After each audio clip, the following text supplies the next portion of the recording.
Então vamos lá, pessoal. Boa tarde a todos, sejam todos bem-vindos.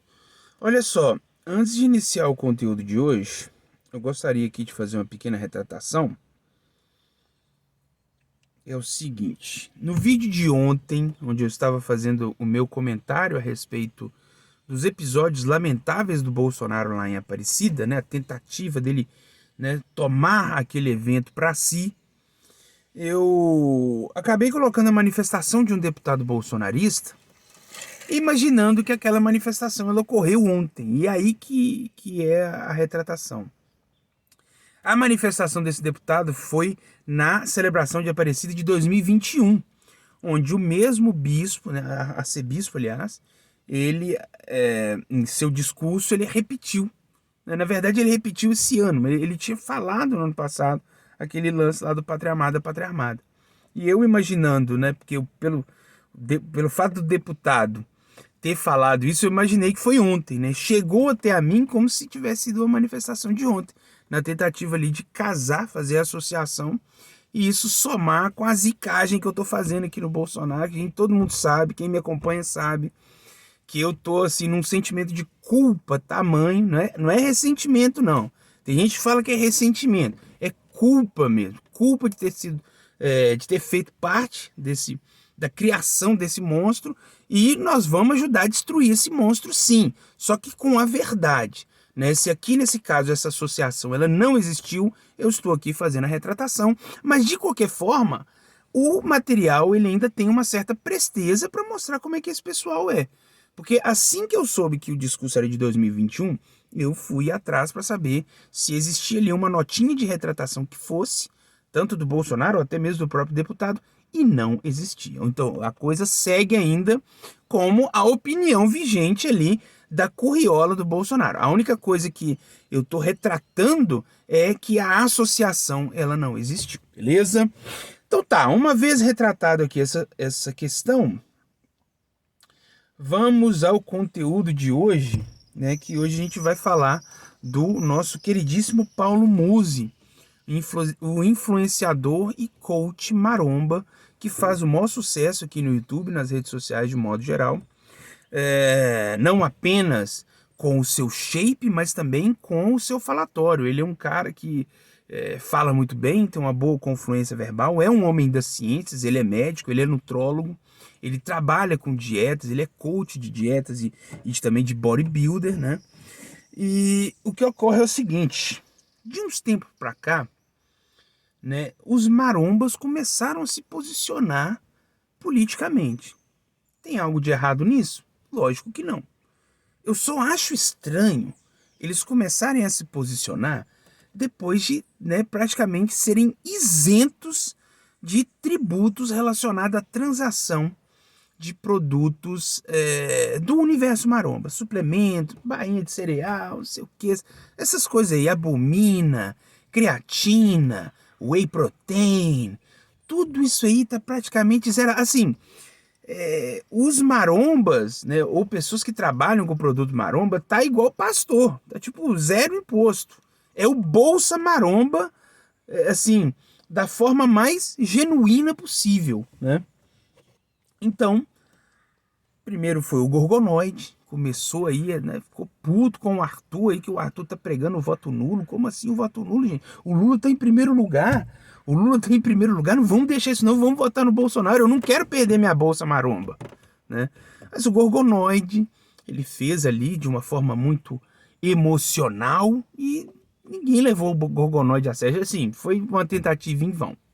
Aí vai entre cena o Paulo Musi, que é um cara que ele é um pouco mais rebuscado, né? Ele tem ali uma confluência verbal, uma oratória de fato formidável, e ele tentou ali falar assim, não, porque o Lula, ele gera um mal-estar, né?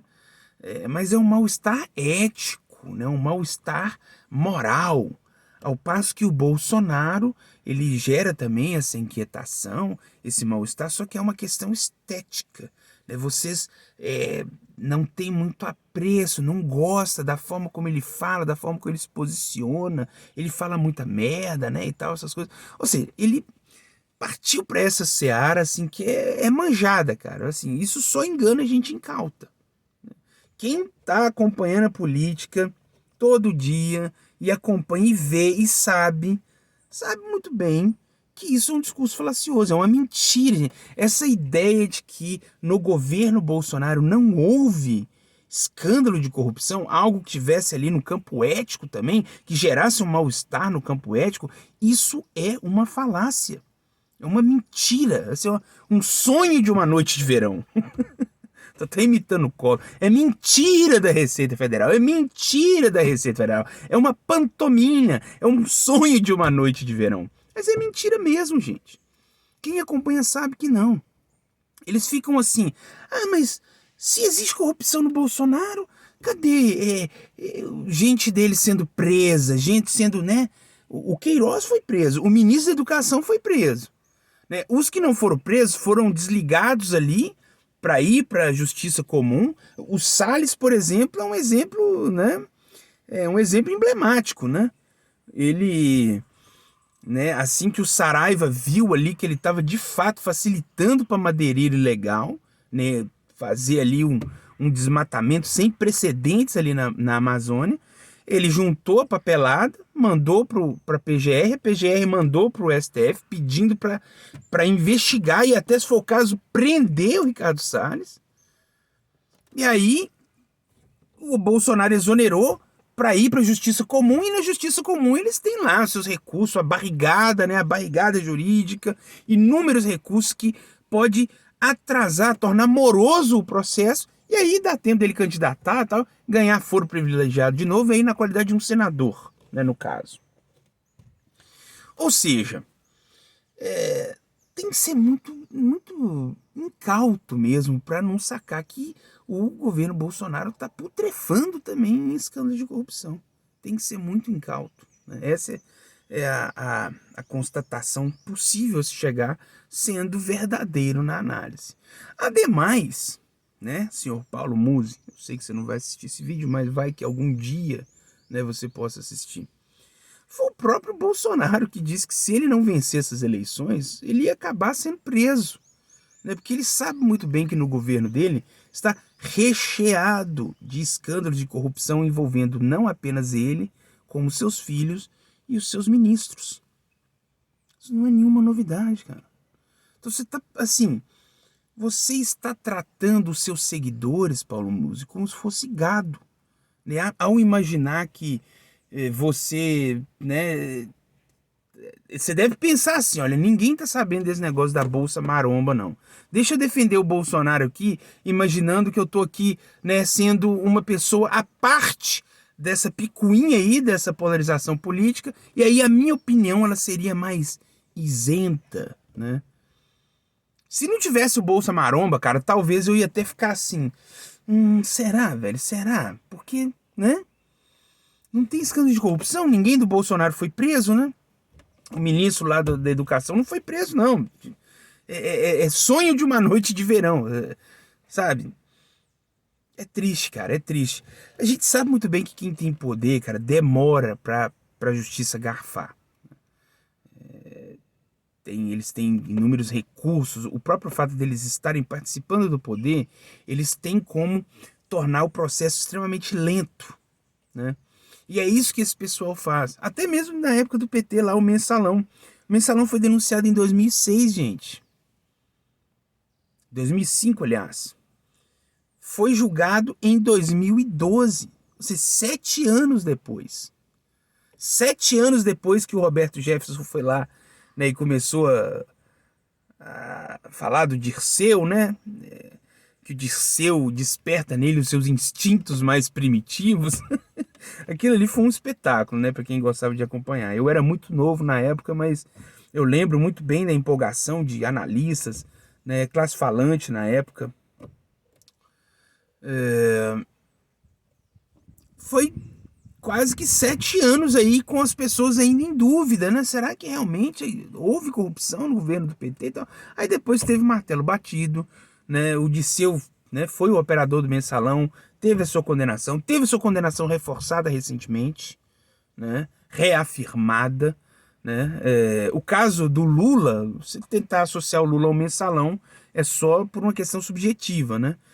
Para fins judiciais, não tem como você associar o Lula ao mensalão. Não tem como você chegar e falar assim, ó, o Lula foi processado, condenado pelo mensalão. Não, o Lula foi condenado e processado ali naquela circunstância toda lá, para aquele escândalo clientelista lá, a troca de favores ali com as empreiteiras, ele ganhou o sítio, ganhou o triplex.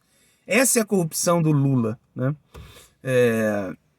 Mas ela foi revogada, tá? Ela foi revogada e ela está na estaca zero. Então o Lula é novamente suspeito, ele não é condenado. Isso para fins de justiça. Eu sei muito bem, e aí não tem como desver, que existe sim, né, dolo, e existe sim coisas ali que deixam muito claro, né, esse clientelismo aí no governo Lula. No governo Lula não, na relação do Lula com os empreiteiros. Eu não tenho dúvidas em relação a isso. Né, o processo voltou, estaca zero, beleza.